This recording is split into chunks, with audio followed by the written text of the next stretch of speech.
നമസ്കാരം. അവലും മലരും കുന്തിരിക്കത്തിന് ശേഷം ഞമ്മന്റെ ആൾക്കാരുടെ പുതിയ നാടകം ഞമ്മക്ക് നിസ്കരിക്കാൻ ഒരിടം. 30% ഇങ്ങനെയാണെങ്കിൽ ഇനി അങ്ങോട്ട് നമ്മൾ എന്തൊക്കെ കാണേണ്ടി വരും? ഇനിയും ജനങ്ങൾ ഉണർന്ന് ചിന്തിക്കുകയും പ്രവർത്തിക്കുകയും ചെയ്തില്ലെങ്കിൽ ഭാരതം ഒരു സിറിയയോ അഫ്ഗാനിസ്ഥാനോ ആകുന്ന കാലം വിദൂരമല്ല. ക്ലാസ് മുറിയിൽ നിസ്കരിക്കാൻ അനുവദിച്ചില്ല. പ്രിൻസിപ്പലിനെ തടഞ്ഞുവെച്ച് ഒരു പ്രത്യേക വിഭാഗം വിദ്യാർത്ഥികൾ.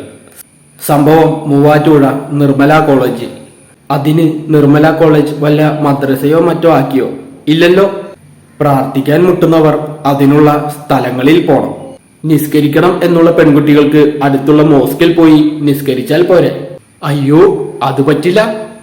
ഞമ്മന്റെ പള്ളിയില് പെൺപിള്ളേരെ കേറ്റൂല.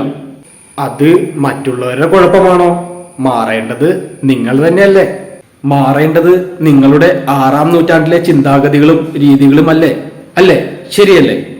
അയ്യോ, ഞമ്മക്ക് മാറാൻ പറ്റൂല. ഞമ്മക്ക് വേണ്ടി ബാക്കി എല്ലാവരും മാറിക്കൊള്ളണം. അതാണ് ഞമ്മന്റെ ലൈൻ.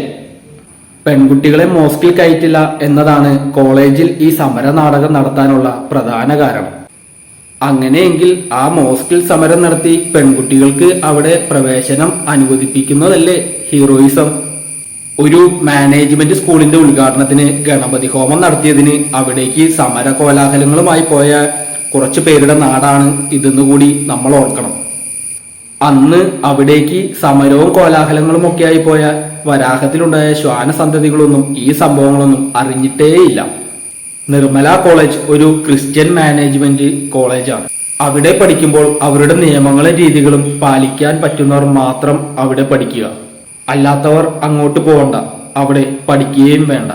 ആ ക്യാമ്പസിൽ തന്നെ പഠിക്കുകയും വേണം. അവർക്ക് 6-ാം നൂറ്റാണ്ടിലെ പ്രാകൃത നിയമങ്ങൾ ആ ക്യാമ്പസിന് നേരെ അടിച്ചേൽപ്പിക്കുകയും വേണം എന്ന് പറയുന്നതിനോട് യോജിക്കാനാകില്ല.